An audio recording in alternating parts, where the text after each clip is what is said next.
만약 12살 소녀가 안타깝게 세상을 떠난 8살 아이의 심장을 이식받았는데요.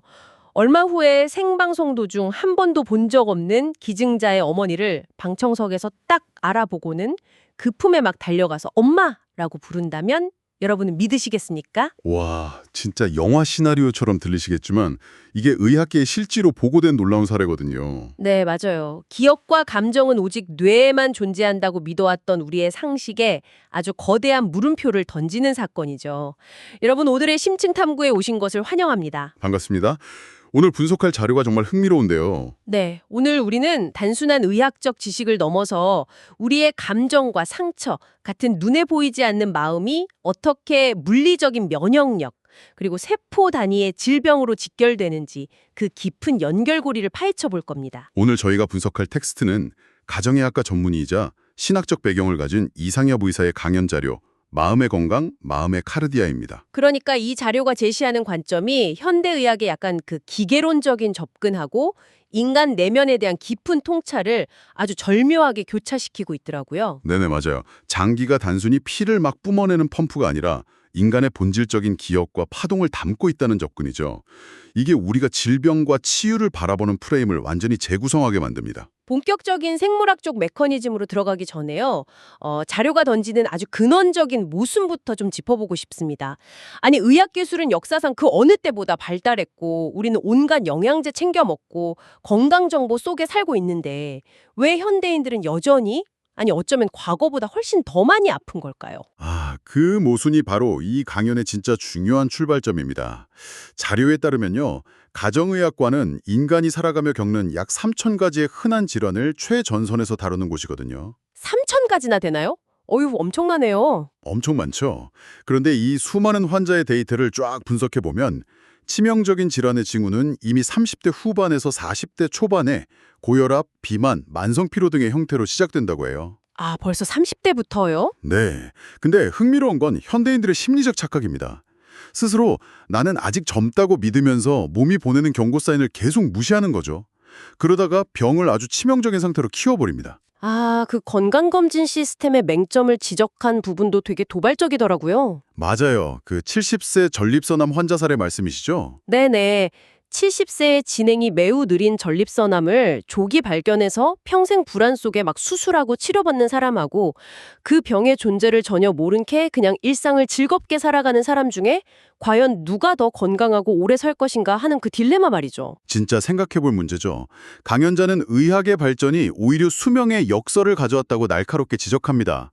과거 노아 시대의 사람들이 1000년을 살았다는 기록이 무색하게 현대인은 100년도 채 이 심장과 관절을 온전히 쓰지 못하고 달아가고 있다는 거죠. 그러니까 정보의 홍수나 조기 진단이 반드시 삶의 질이나 진정한 건강으로 직결되지는 않는다는 의미네요. 그렇죠. 그렇다면 대체 우리 몸의 시스템이 왜 이렇게 빨리 마모되고 붕괴하는 건지 그 원인을 알아야 할 텐데요. 자료에서는 그 해답을 자율신경계에서 찾고 있더라고요. 맞습니다. 사실 우리 청취자 여러분이라면 교감신경과 부교감신경, 흔히 말하는 투쟁 도피 반응 개념은 이미 잘 알고 계실 텐데요. 아, 그 산에서 곰을 만났을 때 살아남기 위해 나오는 그 생존 메커니즘 말씀이시죠? 막 아드레날린 분비되고 동공 확대되고. 정확합니다. 생물학적으로 완벽하게 설계된 단기 방어 시스템이죠. 근데 문제는 우리 뇌의 인지 방식이 있습니다. 뇌가 어떻게 인지하는데요? 우리의 뇌는 산에서 실제로 마주친 무시무시한 그리즐리 베어하고 밤 9시에 직장 상사가 보낸 분노의 이메일을 구분을 못해요. 아, 진짜요? 그 이메일을 곰으로 본다고요? 네. 퇴근길 꽉 막힌 도로에서 느끼는 그 답답함, 가정에서의 갈등, 대출이자에 대한 압박감, 이 모든 일상적 스트레스를 뇌는 생존을 위협하는 곰으로 인식해버리는 겁니다. 와, 그러니까 인간의 몸은 원래 가끔 마주치는 치명적인 위협에 대응하도록 진화했는데 현대사회에서는 그 위협이 너무 자잘하게 하지만 24시간 내내 지속된다는 거군요. 그렇죠. 늘 곰이랑 싸우고 있는 거예요. 이거 약간 비유하자면 고속도로를 시속 150km로 달리는데 가속 페달을 끝까지 밟은 상태에서 브레이크가 완전히 고장나버린 자동차 엔진과 다를 바가 없어 보이네요. 와, 완벽한 비유입니다. 낮에 활동을 담당하는 교감신경과 밤에 휴식을 담당하는 부교감신경은 원래 완벽한 시소처럼 균형을 이뤄야 하거든요. 네네. 하지만 현대인들은 매일매일 공과 싸우느라 교감신경이 과활성화되어 있습니다. 한스 셀리에의 스트레스 이론에 비추어 보더라도 이런 지속적인 경보 상태는 결국 호르몬의 완전한 고갈을 부르고 자율신경계의 붕괴로 이어지죠. 그럼 자율신경계가 그렇게 무너지면 그 다음 타격은 어디로 가나요? 엔진이 과열되면 결국 차체의 다른 부품들도 막 연쇄적으로 망가질 텐데요. 그게 바로 자료에서 설명하는 질병의 도미노 현상입니다. 도미노 현상이요? 마음에서 시작해서 어떻게 무너지는 건가요? 순서를 보면 마음의 스트레스가 뇌를 자극하고요. 이게 자율신경계를 박살내면 최종적으로 훅 무너지는 방어선이 바로 우리의 면역계입니다. 아, 결국 면역계까지 가는군요. 네, 면역계의 본질은 사실 아주 단순 명료하거든요. 나와 내가 아닌 것을 구별하는 이른바 피하 식별 시스템이죠. 아군과 적군을 구별하는 거네요. 맞아요. 이게 무해한 물질인지 치명적인 바이러스인지 아주 정확히 판별해야 하잖아요.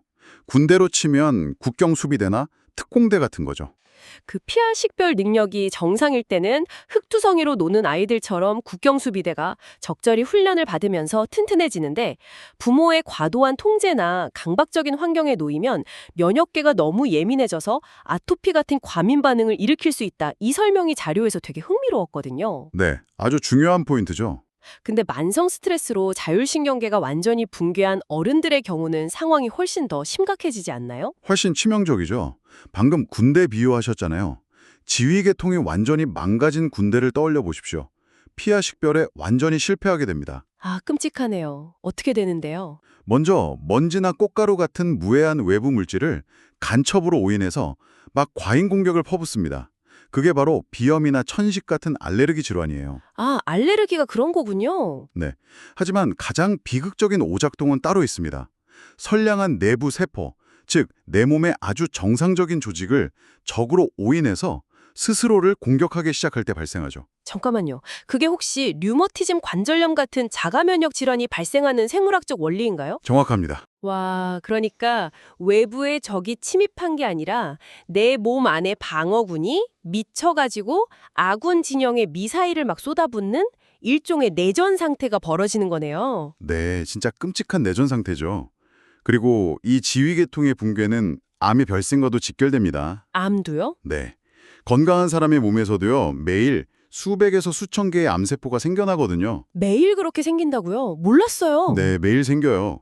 근데 평소에는 우리 몸의 자연살해 세포, 그러니까 NK 세포가 순찰을 돌면서 이 반란군들을 조기에 딱 진압을 하죠. 다행이네요. 하지만 스트레스 호르몬이 몸을 지배하고 면역계의 공포 정치가 시작되면 감시망이 확 뚫려버립니다. 그때 억눌려 있던 암세포들이 본격적으로 쿠데타를 일으켜서 암덩어리로 발현되는 거예요. 아, 이 대목에서 그 성격과 질병 유형의 연관성을 짚은 내용이 진짜 아주 날카롭게 다가왔어요. 늘 화가 나 있고 막 경쟁적이고 조급한 분들.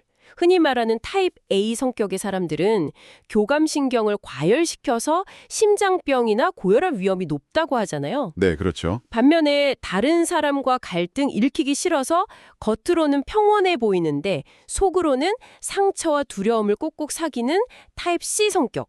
이분들은 그 억압된 감정들이 면역계를 교란시켜서 암이나 자가 면역 질환 발병 위험을 급격히 높인다는 부분이요. 맞습니다.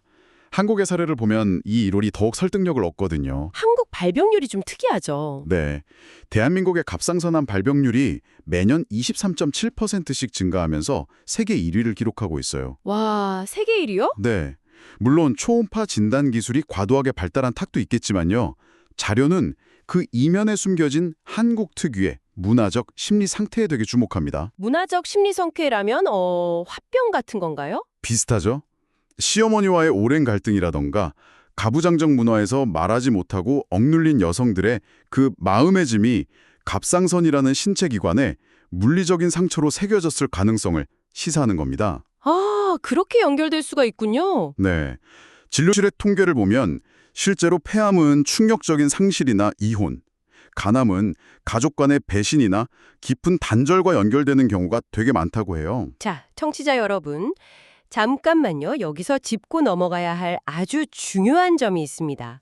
혹시라도 오해하실까봐 제가 명확히 하고 넘어가고 싶은데요. 네, 어떤 부분이죠? 지금 이 자료의 내용이 결코 당신이 암에 걸린 건 당신 성격이 부정적이라서야 라면서 환자에게 질병의 책임을 돌리는 그런 탓하기가 절대 아니라는 점입니다. 아, 그럼요. 절대 아니죠. 오히려 우리가 사회생활을 하면서 일상적으로 억누르는 감정, 밖으로 꺼내지 못한 두려움과 상처가 물리적으로 얼마나 강력한 파괴력을 지닌 병원균으로 작용하는지 그 생물학적 메커니즘을 보여주는 과학적 경고에 가깝다는 거죠. 정확한 지적이십니다. 이 강연의 목적은 비난이 아니라 메커니즘의 규명이거든요.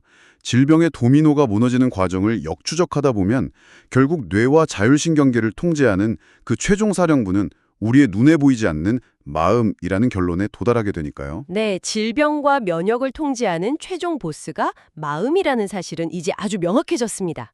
그렇다면 본질적인 질문이 하나 남는데요. 도대체 그놈의 마음은 우리 몸 어디에 숨어 있는 걸까요? 우리가 흔히 생각하는 이성적으로 사고하는 뇌일까요? 여기서 우리는 오프닝에 등장했던 그 충격적인 사건, 12살 소녀의 심장 이식 이야기로 다시 돌아가야 합니다. 그 미스터리의 의학적 배경에는 폴 피어셜 박사팀의 세포기억설 연구가 있습니다. 세포 기억설이요? 네, 심장 같은 장기를 이식받은 환자들을 장기 추적해 보니까요. 단순히 근육 조직만 이식된 게 아니라는 거예요. 공여자의 고유한 성향, 식성, 행동 양식, 심지어 깊은 기억의 파편까지 수혜자에게 막 전이되는 현상이 지속적으로 보고되었습니다. 와, 진짜 믿기지가 않네요. 식성까지 바뀐다고요? 네, 이는 인지하고 계산하는 뇌의 그 이성적 기억력보다 심장이 가진 직관적이고 본질적인 기억력이 인간의 생명활동에 훨씬 더 강력한 영향을 미친다는 깊은 통찰을 제공하죠. 아니, 우리는 항상 뇌가 우리의 모든 것을 통제한다고 믿어왔잖아요. 근데 사실 이성을 관장하는 뇌는 그저 합리적인 판단을 내리는 회사의 바지사장일 뿐이고 내범의 세포 60조 개를 막 일사불란하게 움직이고 면역력을 좌우하는 진짜 숨은 실세 회장님은 심장 깊은 곳에 존재한다는 거군요. 이야, 바지사장과 실세 회장님, 진짜 탁월한 비유입니다.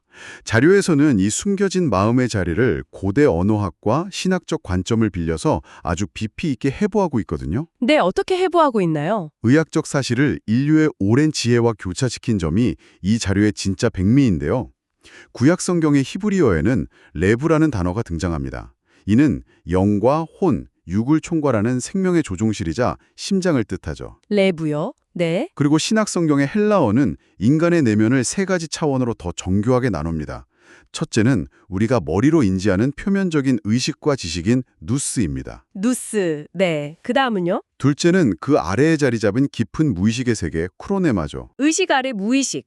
그럼 대망의 세 번째, 이 강연의 핵심 주제이기도 한 궁극적인 마음의 자리는 뭔가요? 그렇습니다. 바로 카르디아입니다. 아, 카르디아. 네, 존재의 중심이자 생명의 근원인 심장이죠. 위기의 순간 인간의 본능적인 방향성과 생명력을 결정짓는 가장 깊은 심층부를 뜻합니다. 응용근 신경학의 선구자인 조지 구다트 박사는 아주 흥미로운 말을 남겼어요. 어떤 말이죠? 사람의 몸에 있는 60조 개의 세포는 인간의 생각을 가장 빨리 알아챈다. 와, 소름 돋네요. 60조 개가 다 알아챈다고요? 네, 즉 우리의 가장 깊은 마음인 카르디아에 불안이나 평안의 파동이 딱 발생하면 뇌를 거칠 필요도 없이 온몸의 60조 개 세포가 실시간으로 그 파동을 쫙 수신해서 면역력을 떨어뜨리거나 회복시킨다는 경이로운 메커니즘입니다. 야, 세포 60조 개가 카르디아의 방송을 실시간으로 듣고 있다. 진짜 엄청나네요. 그렇다면 결론은 하나로 모이는 것 같습니다. 네, 어떤 결론이죠? 우리 안에 실세 회장님인 카르디아가 매일 막 과거의 상처에 묶여서 분노를 뿜어내고 미래를 두려워하며 몸에 독을 퍼뜨리게 놔둘 수는 없잖아요. 육체의 질병을 막으려면 결국 이 카르디아를 치료해야 하는데 자료에서는 세계보건기구의 전인적 건강 개념과 연결해서 4가지 구체적인 처방전을 딱 제시하고 있더라고요. 맞습니다. 강연자는 참된 건강을 단순히 질병이 없는 상태가 아니라 육체적, 정신적, 사회적 영적인 건강이 역동적으로 조화를 이루는 상태로 정의합니다. 그리고 카르디아를 지켜내기 위한 첫 번째 처방으로 토설하는 기도를 제안하죠. 토설한다. 그러니까 쏟아낸다는 거군요. 아까 꾹꾹 속으로 사귄다는 그 타입 C 성격의 사람들에게 꼭 필요한 해독제 같은데요. 이게 생물학적으로 어떻게 작용하는 건가요? 억압된 슬픔과 억울함은 물리적인 독소로 체내에 막 쌓여서 교감신경을 미세하게 아주 지속적으로 자극하거든요. 강연자는 사람 앞이 아니라 절대자나 안전한 대상 앞에서 자신의 그 날 것 그대로의 감정을 완전히 쏟아내는 행위가 중요하다고 봅니다. 감정을 비워내는 거군요. 네, 그게 억압된 스트레스 호르몬의 배출구를 확 열어준다고 설명하죠. 감정의 압력 솥에서 김을 막 패주어가지고 뇌의 편도체가 과열되는 것을 막는 아주 물리적인 치유 행위인 셈입니다. 아, 감정을 적절히 쏟아내지 못하고 압력솥이 터져버리면 결국 막 분노가 될 텐데 그게 바로 두 번째 처방전인 분노 조절과 직결되겠네요. 네, 맞습니다. 분노는 우리 몸에 남은 교감신경의 가속 페달을 끝까지 확 밟아버리는 무서운 행위예요. 가속 페달이요? 분노할 때 쏟아지는 아드레날린은 혈관벽을 막 긁어내고 심장 근육에 직접적인 타격을 입히는 가장 치명적인 독소거든요. 자료에서 해가 지도록 분을 품지 말라고 하잖아요. 아, 네, 그런 말이 있죠. 그게 단순한 도덕적 권면이 아닙니다. 자율신경계가 쉴 수 있도록 밤이 되기 전에 교감신경의 스위치를 끄라는 아주 강력한 의학적 처방으로 해석하는 이유가 바로 여기에 있죠. 와, 그렇게 해석이 되네요. 자, 세 번째 처방전은 제가 이 자료를 읽으면서 가장 크게 감탄했던 부분입니다. 아, 용소 파트 말씀하시는 거죠? 네, 바로 용소의 능력입니다. 아까 자가면역 질환이 면역세포가 피하 식별에 실패해서 내 몸을 막 공격하는 내전 상태라고 하셨잖아요. 네네. 자신의 정상세포를 적으로 오인하는 끔찍한 에러죠. 그렇다면 타인을 향한 끓어오르는 미움, 그 얽힌 관계의 쓴뿌리를 뽑아내고 상대방을 심리적으로 용서하는 행위가 곧 내 몸 안에 막 교란된 세포들에게 이제 외부의 적은 없다. 전쟁은 끝났다. 총을 내려놓아라. 라고 선포하는 생물학적인 평화협정이 된다는 의미네요. 와우, 정확합니다. 타인을 용서하는 게 의학적으로 내 몸의 내전을 끝내는 유일한 스위치라니 이 연결성은 진짜 너무 놀랍습니다. 그렇죠. 그리고 그 평화협정이 체결되어야만 비로소 네 번째 처방전인 쉼과 수면이 가능해집니다. 아, 용서를 해야 잠을 잘 수 있다는 건가요? 네, 용서를 통해 내면의 전쟁이 끝나야 부교감 신경이 정상적으로 작동을 시작하거든요. 깊은 수면은 코티솔 수치를 급격히 낮추고 훼손된 면역세포를 재생시키는 필수적인 생리적 리셋 버튼입니다. 분노와 두려움을 꽉 쥐고 있는 상태에서는 결코 도달할 수 없는 치유의 단계죠. 아, 근데 사실 우리의 의지만으로 이 4단계를 매일 완벽하게 해내기란 솔직히 쉽지 않잖아요. 당장 내일 아침에 출근하면 또 곰 같은 직장 상사나 진상 거래처를 만나야 하니까요. 맞습니다. 그래서 강연자는 인간 스스로의 얄팍한 의지만으로는 카르디아를 온전히 지켜낼 수 없다고 결론냅니다. 자신의 힘을 넘어선 초월적인 평안, 자료의 표현을 빌리자면 하나님의 평강과 같은 그런 영적인 안정감을 통해 존재의 중심을 굳건히 지키는 것만이 궁극적인 전인 건강의 열쇠라는 깊은 통찰을 제시하는 거죠. 그렇군요. 오늘의 심층탐구 정말 거대한 여정이었습니다. 오늘 다룬 내용을 한 줄로 요약하자면 딱 이렇습니다. 현대인의 쏟아지는 만성질환과 암, 자가면역 질환은 단지 육체라는 기계부품이 마모된 1차원적인 결과가 아닙니다. 네, 절대 아니죠. 지금 이 순간에도 여러분 몸속의 60쪽의 세포는 여러분의 이성적인 뇌가 아니라 존재의 가장 깊은 심연인 카르디아가 뿜어내는 파동에 라디오처럼 귀를 기울이고 있습니다. 값비싼 유기농 식단 챙겨 먹고 헬스장에서 땀 흘리는 것도 물론 중요하지만요. 내 깊은 마음에 어떤 감정을 품고 있는지가 진정한 면역력의 근원이라는 사실입니다. 네, 심장 이식을 받은 소녀가 기증자의 어머니를 본능적으로 딱 알아본 것처럼 우리의 몸은 우리가 생각하는 것보다 훨씬 더 깊은 기억을 품고 감정에 즉각적으로 반응하는 아주 유기적인 우주거든요. 내 안의 카르디아가 지금 세포들에게 어떤 지시를 내리고 있는지 스스로의 내면을 점검해야 할 때입니다. 자, 여러분. 오늘 밤 침대에 누워 천장을 바라보면서 이 질문을 꼭 스스로에게 던져보시기 바랍니다. 당신의 60쪽의 세포는 오늘 하루 종일 당신의 카르디아에서 흘러나오는 생방송을 듣고 있었습니다. 그 세포들이 오늘 들어야 했던 방송은 불안과 두려움, 누군가를 향한 지독한 미움으로 가득 찬 끔찍한 전쟁 뉴스였나요? 아니면 얽힌 감정을 토설하고 타인을 용서하며 얻어낸 따뜻한 치유의 음악이었나요? 내 몸의 내전을 끝낼 고난은 아니고 우리 자신에게 달려 있으니까요.